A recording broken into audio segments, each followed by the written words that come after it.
Welcome back into Competition Sunday here on the Sports Source. This segment brought to you by Southeast Termite Pest Control. So I saw some bumblebees floating around yesterday, some butterflies. It's all nice. But that also means mosquitoes are going to be flying around way too soon. They're coming up the next few months. Nobody handles mosquito control like Southeast Termite and Pest Control. For more than 40 years, people have been trusting their homes and businesses to Southeast Termite and Pest Control. That's who I trust my home to, Southeast Termite and Pest Control, southeasttermite.com. Call them for a one-time mosquito control visit or set up regular mosquito control visits. All right. Guys, I quickly want to touch on some of the folks who are earning the most praise from coaches over there. One name stands out above everyone else this spring. Everyone's talking about him, his maturity, his development physically. Preston Williams. Receiver Preston Williams has become the hot shot this spring. Coaches bragging on him. Everybody who sees him likes him. Thoughts on Preston Williams and his importance coming this fall? How much are you buying in? He showed flashes last year, certainly. How much are you buying into this spring stuff? Or in the back of your head, are you thinking of guys like, who was it? Brian, who was the spring guy that they've had so many running backs over there that I forget them, but they had one guy. The guy who was all spring. Yeah, all spring every year, and he wouldn't get a carry. How high are you on Preston Williams because the coaches are glowing?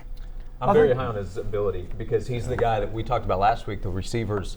Can you go deep and can you hit a ball down the field? He's probably their best bet to do that. Last year he was coming off a torn ACL, then dealt with hamstring injuries during the season. If he's healthy through the summer, that's a really good sign. Because that, to me, I thought last year gave you a chance for like some red zone options where maybe you were struggling, you could throw the ball up, he can go get it. But like Josh said, the injuries were such a big hindrance to him. So yeah, I think it is great news because what position has underachieved more at Tennessee? Either it's injuries or production on the field and receivers. And then actually last year, you lost Pick Howard, you lost some other guys, so there's some playing time there. Yeah. I've seen him and I like him, and I think he can lead Tennessee in receiving this year. I think he has that kind of ability. I think he can be what Marquez North wasn't able to be following up his really good freshman year. He can run all the routes. He carries himself differently, more mature. And I think that's something you wondered about as a freshman. Yeah. How much do people like him? How much is he a typical wide receiver diva? That's right. And I don't think we've seen that. I think Butch Jones is spot on with compliments on him, and he looks really good. Haven't seen a lot of drops. I think he's been really good. The word diva was kicked around a little last fall, so that's good. That's not being kicked around this spring. Another guy in tandem with him at wide receiver, Juwan Jennings, getting praise again, and that's a guy we talked last week about guys that could go deep. Jennings, a guy you can hit that can take it 40 yards. Tremendous athlete, and anywhere they put him, whatever they've asked him to do so far, he's done it. I think that's another positive that you're getting two receivers now that Josh Dobbs is getting to work with in the spring and getting them up to speed. Let me move on, though. Rashawn Golden on the defensive side. Last year, before the season, he was looking good. He was going to be the nickel back. He was hurt, and there was kind of he wasn't going to be that big of a deal anyway. Oh, he's looking really good. You missed him last year, and he's looking really good this spring. Coaches are loving Rashawn Golden and the big hit ability that he brings to the defense. He is my number one most impressive guy. I'd even put him ahead of Preston. Yes. How about that? He is going, I've said this a number of times, he is going to start. They haven't said that, but I'm telling you, he is that talented. Coaches, you know, they say they'll compliment every guy. Every guy has gotten, great offseason, things like that. Bob Shoop, when he was asked about Rashawn Golden, he's like, he's good now. And that's a natural, organic reaction. So where are you going to start him? Either at safety or nickel. One of those two, to me, he's going to start. He's that good if he stays healthy. And if you look back on last year, guys, I think if there was an injury that might have cost you at least one victory, it might have been Rashawn Golden because you lost him and what he contributed also on special teams and also when you got hurt on the nickel back on the matchups. You needed him. Well, especially early in the season when you also lost Majid.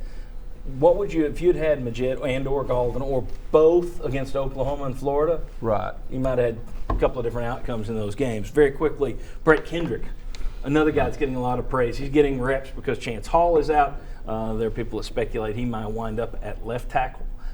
He's at right tackle now. They're going to work him out at guard, going to do some work at center. They want guys that can come in there and lead and also be mobile in terms of what positions they can play.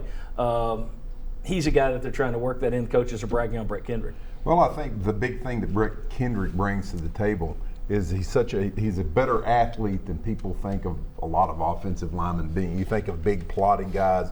Brett Kendrick is a very good athlete. You add in the brains, And he is the guy that I think, I don't think he'll necessarily be your left tackle. I think he'll be your little bit of everything. That's what they're Well, gonna yeah, I mean, end up using him at. the hope is Drew Richmond Yeah. becomes your left tackle. But I know I've seen some people out there on the Twitter world who've said they think Kendrick could wind up at left tackle. I think that you're probably going to have Hall and Richmond as your starting guys, at least, to start the season. Whether Kendrick winds up in the spot, I mean, here's the thing. We know there's going to be injuries on the offensive line. The fact that he is a guy who would be versatile was the word I was looking for earlier and couldn't find in my head. The fact that he's going to be versatile, I think, does ensure that he's going to be on the field in a number of places. Yeah. I think the offensive line and the defensive backfield, both versatile would apply. You have guys that can play safety or nickel or corner. You have guys that can play guard or tackle. And they have actual competition now, guys that could actually win jobs as opposed to 2 years ago. There you go. Guys that you had to put in. It's a little different. All right, some other guys, I'll just quickly throw these out because we've got to move on. Todd Kelly's been getting a lot of praise for his leadership, stepping up in that area. Drew Richmond showing some promise at times. I don't know if he's got the consistency they're looking for. And then Butch Jones and Mike DeBoer have been bragging on all three of the quarterbacks. Josh Dobbs, Quentin Doherty, and Sharon Jones. So that's a good sign. All right, when we come back, Lady Vols are still alive, just like everybody predicted back in January and February. Nobody, there was no such thing as hashtag Fire Holly. Didn't exist. We'll discuss the Lady Vols turnaround. They play this afternoon. We'll also give you the latest on this lawsuit with some interesting crime stats comparing Vanderbilt to Tennessee that are out there. We got John Calipari, Kevin Stallings' move, Steve Spurrier, a lot of stuff to come on today's Sports Source. Hang with us.